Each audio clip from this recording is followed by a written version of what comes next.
ఏంటండి బాబు ఇంత వర్షాలు, అస్సలు అడుగు బయట పెట్టలేకపోతున్నాం. ఇది దీపావళి రోజు తీసిన వీడియో ఇప్పుడు అప్లోడ్ చేస్తున్నా. దీపావళి రోజు మార్నింగే రెడీ అయ్యి గుడికి వెళ్ళేసి వచ్చాం. అప్పుడేం వర్షం లేదు, ఈవినింగ్ క్రాకర్స్ కాల్చేటప్పుడు వచ్చింది బాగా పెద్ద వర్షం. ఈ వర్షాలకి బయట తిరగకపోవడమే మంచిదండి. అదేంటో ఈ వర్షాలకి స్కూల్స్ కి హాలిడేస్ కూడా ఇచ్చారు. ఈ వర్షాలకి పిల్లలకి జ్వరాలు జలుబులు వస్తూ ఉంటాయి, జాగ్రత్తగా ఉండండి. మబ్బులు చూడండి నల్లగా ఎట్లా ఉన్నాయో.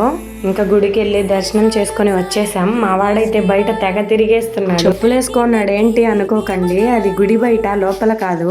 అలాగే గుడికి వెళ్ళి వచ్చేటప్పుడు పక్కన బ్యారేజ్ అన్నా కదా, అది దూరం నుంచి చూసి వచ్చేసాం.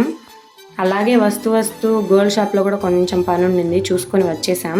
అలా ఇంటికి వచ్చామో లేదు, ఫుల్ వర్షం. అసలు ఎలాగో పిల్లల్ని తీసుకొని ముందుగానే వచ్చేసాం ఇంటికి, వాన పడే ముందు అనుకున్నాం. ఈ రోజుకి ఇంతే. వీడియో నచ్చితే లైక్, షేర్ అండ్ సబ్స్క్రైబ్.